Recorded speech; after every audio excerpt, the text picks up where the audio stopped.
వరంగల్ నుంచి లోక్సభలో అడుగుపెట్టి సత్తా చాటేందుకు తహతహలాడుతున్నారు ప్రధాన పార్టీల అభ్యర్థులు. అసెంబ్లీ రిజల్ట్స్ ను ఈ ఎన్నికల్లో రిపీట్ చేయాలని కాంగ్రెస్, మోదీ చరిష్మాతో బీజేపీ గెలుపుపై ధీమాగా ఉంది. ఇక సిట్టింగ్ స్థానాన్ని దక్కించుకొని పరువు నిలబెట్టుకోవాలని బీఆర్ఎస్ అభ్యర్థి వరంగల్లో పొలిటికల్ ఫైట్ చేస్తున్నారు.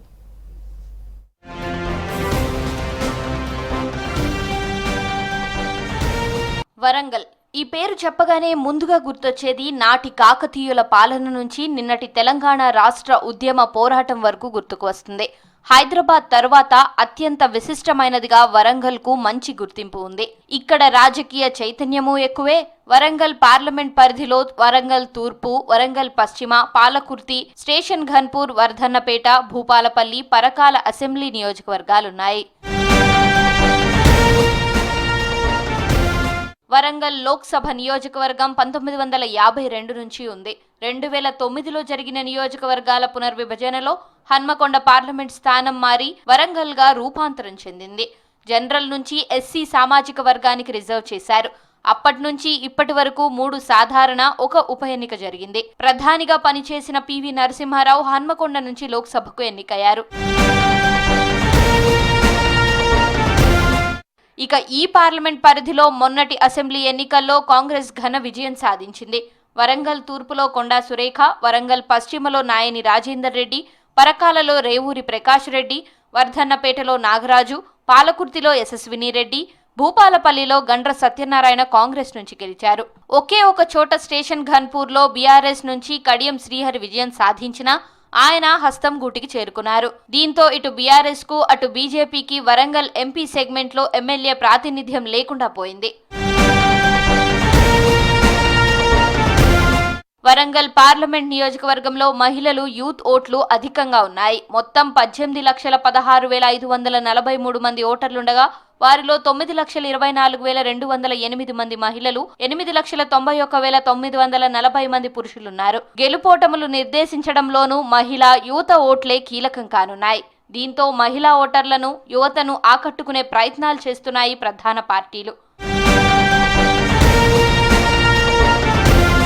కాజీపేట రైల్వే జంక్షన్ ఉత్తర దక్షిణ భారతదేశాన్ని కలిపే వారధిగా నిలుస్తుంది.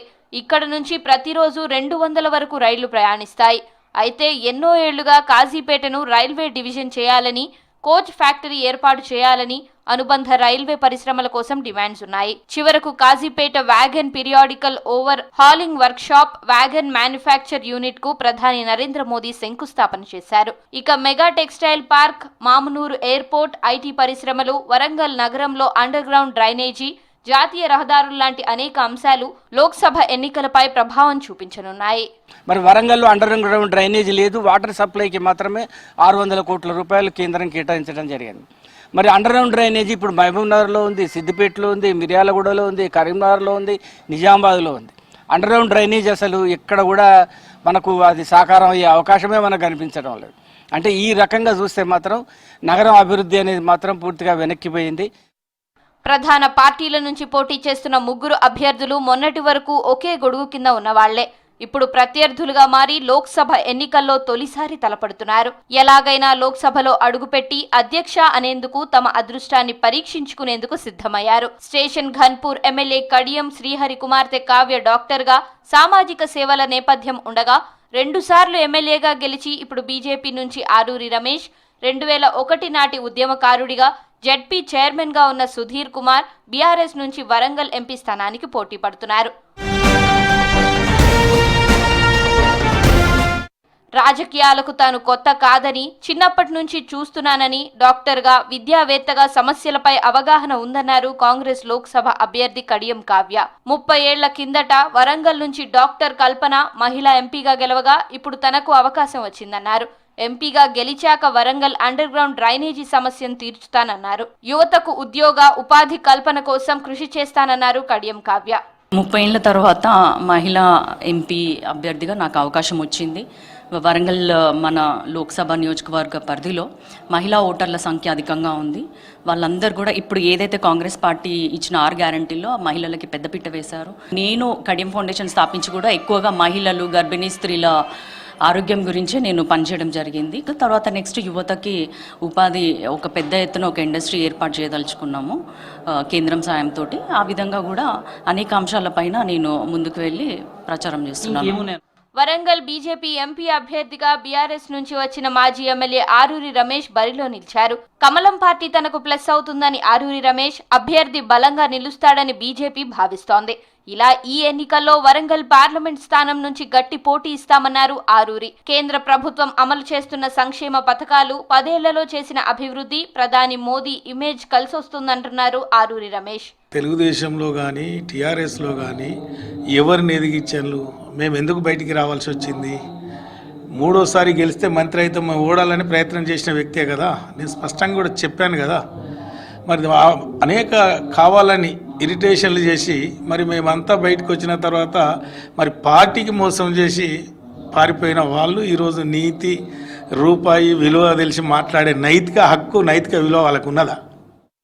శాసనసభ ఎన్నికల ఫలితాల నుంచి బీఆర్ఎస్ ఇంకా కోలుకోలేదు. ఆ పార్టీలోని ముఖ్యమైన లీడర్లు వలసబాట పట్టారు. దీంతో వరంగల్ ఎంపీ అభ్యర్థిని ఎంపిక చేయడంలోనూ బీఆర్ఎస్ తర్జన భర్జన పడాల్సి వచ్చింది. 2001 నుంచి తెలంగాణ ఉద్యమకారుడిగా ఉన్నానని, కేసీఆర్ సహచరుడిగా ఉన్న తనకు అన్ని వర్గాలు సహకరిస్తాయన్నారు బీఆర్ఎస్ ఎంపీ అభ్యర్థి సుధీర్ కుమార్. కాంగ్రెస్, బీజేపీలకు అభ్యర్థులు లేకనే తమ పార్టీ నుంచి తీసుకున్నారని విమర్శించారు సుధీర్ కుమార్. పార్టీ లీడర్లు మాతోటి ఉన్నారు, పార్టీ కార్యకర్తలు మాతోటి ఉన్నారు, తర్వాత ప్రజలు కూడా మాతో వైపు వచ్చేసారు. ప్రజలకు అసలు సఫరింగ్స్ బాగా అయిపోయినాయి ఇప్పుడు. కాబట్టి ప్రజలంతా కూడా మా వైపే ఉన్నారు. ఇప్పుడు అభ్యర్థుల మధ్యన పోటీ జరుగుతూ ఉన్నది. ఒకటేమో ఎటువంటి అనుభవం లేదు, కనీసం వార్డు మెంబర్గా గెలవనటువంటి కావ్య ఒక ఆమె కడియం శ్రీహరి యొక్క పేరు పెట్టుకొని మాత్రం వస్తుంది ఆమె. తర్వాత ఈ ఆరూరి రమేష్ అవినీతికి, అంటే ఈయన అహంకారానికి అవినీతికి మధ్యన పోరాటం జరుగుతుంది. వరంగల్ ఎంపీ స్థానంలో త్రిముఖ పోటీ కనిపిస్తున్నా ముఖ్యంగా కాంగ్రెస్, బీజేపీ మధ్య ప్రధాన పోటీ అంటున్నాయి ఈ 2 పార్టీలు. మరి ఓటర్ ఏ పార్టీ వైపు నిలుస్తారో ఎన్నికల్లో తేలనుంది.